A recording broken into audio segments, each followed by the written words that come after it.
बिस्मिल्लाहिर्रहमानिर्रहीम। अल्लाहुम्मा सल्ली अला मुहम्मदिन फ़ी अव्वल कलामिना, अल्लाहुम्मा सल्ली अला मुहम्मदिन फ़ी औसत कलामिना, अल्लाहुम्मा सल्ली अला मुहम्मदिन फ़ी आखिर कलामिना। अज़ीज़ शुरका, आज हम 7वें पारे का खुलासा आप अहबाब की खिदमत में पेश करेंगे। 7वां पारा वाइज़ा सामिऊ है। इस पारे का आगाज़ नसारा यानी ईसाइयों के उस गिरोह के ज़िक्र से होता है जो हक बात सुनकर मुतासर होते हैं और उनकी आंखों से आंसू जारी हो जाते हैं।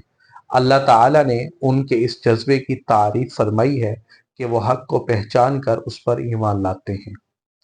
इसके बाद अल्लाह ताला ने जो कुछ चीज़ें हलाल की हैं उन्हें खुद पर हराम करने से मना फरमाया गया है, और इसी तरह कसम के कफ़ारे का जिक्र है और यह भी बताया गया है कि लग़्व यानी बेइरादा कसमों पर गिरफ्त नहीं, लेकिन जान बूझ कर खाई गई कसम तोड़ने का कफ़ारा देना होगा।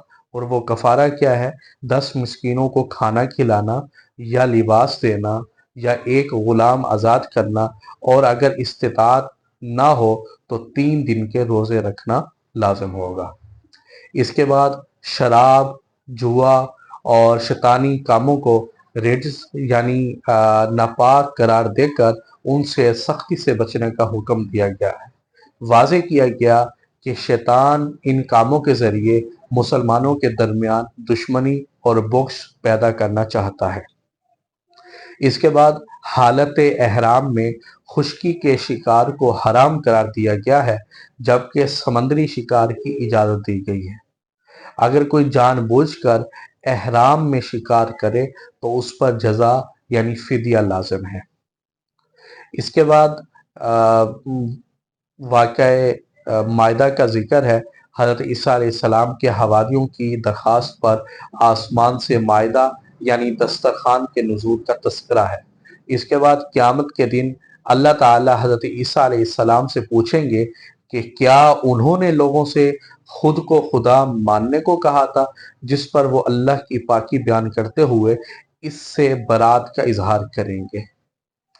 7वें पारे के आखिरी निसफ हिस्से में सूरतुल इनाम शुरू होती है, जो मक्की सूरत है। इसमें अल्लाह ताला की वहदानियत, ज़मीन व आसमान की तख्लीक और कुदरत के दलाइल दिए गए हैं। हज़रत इब्राहीम अलैहिस्सलाम का अपनी कौम के साथ मुकालमा जिक्र किया गया है कि उन्होंने सितारों, चाँद और सूरज के ग़ुरूब होने से इस्तिदलाल करते हुए साबित किया कि माबूद हकीकी सिर्फ अल्लाह ही है। यानी हज़रत इब्राहीम अलैहिस्सलाम ने अपनी कौम से मुकालमा किया ना कि सितारे निकलते हैं, ग़ायब हो जाते हैं, चाँद निकलता है, ग़ायब हो जाता है, सूरज निकलता है, फिर ग़ुरूब हो जाता है, और जो चीज़ ग़ुरूब हो जाए वो माबूद हकीकी नहीं हो सकती। माबूद हकीकी सिर्फ एक ही ज़ात है जो हमेशा बाकी रहने वाली है, और वो अल्लाह की ज़ात है। इस सूरत में कसीर तादाद में अम्बिया के नाम एक साथ जिक्र किए गए हैं। तकरीबन 18 अम्बिया के नाम यहाँ पर जिक्र हुए हैं और उनकी पैरवी का हुक्म दिया गया है।